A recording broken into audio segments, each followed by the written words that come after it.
Instead, Magnus pushed to e5. Now, the knight going to d4 is excellent for white. The knight goes to c3. Maybe there's queen g4, Danya, with knight f5 to follow. So maybe there's a rook sack on b1 for the attack.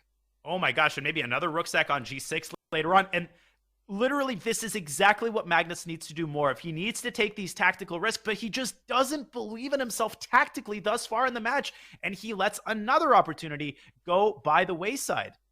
Yeah, I think knight d4 was a huge attack. It looked very strong, but he wants to bring his second rook to b6. So after the queen slides away to c8, the rook on b1 goes to b6. There could still be a rook sack along that rank over there, and knight d4 is to follow. But see, the problem is that you've given Hikaru a tempo. Now, what is he going to use this tempo for? I think he's going to go rook d7 to c7, not so much to infiltrate, although that does become a big threat, but also to involve the queen in the defense. And the move knight d4, it loses a lot of its luster because the knight doesn't have access to f5. The queen's going to be controlling that square. It's a really good point, because knight d4 to f5 was the threat. Now the queen covers. So rook c7 looks like a good option, because knight c5 back, Danya, giving up the a5 pawn. Whoa! Playing for a win. Passer.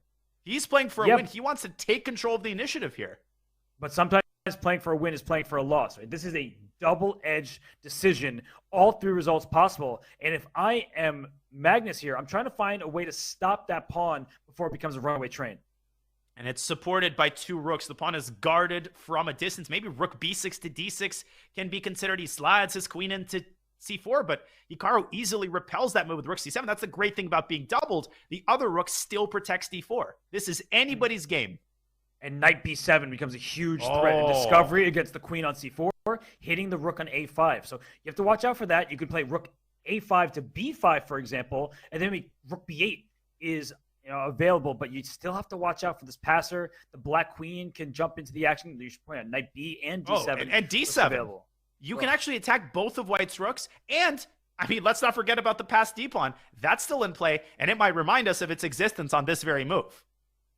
Queen b4. What a choice. If pawn to d3 it goes knight d3 instead, using the knight to hop in, and that rook can go to c3, the queen can go to g4, knight f4 check is available. This is scary for white. Black's position is filled to the brim with tactical potential. And what's not filled to the brim, look at Magnus's clock. He is again down 2 minutes, and the position is just getting more and more out of hand. It is. He's just allowing knight f4. Oh my gosh, knight f4. He's blundered knight f4, and it's mate. Yeah, Hikaru sees it. He's like, Hikaru can't believe it. He looked at the screen. This is basic Brian, Robert. This is an idea that occurs across all openings. This is universal, and you can't step back to the first rank because of rook c1 with mate. It's over.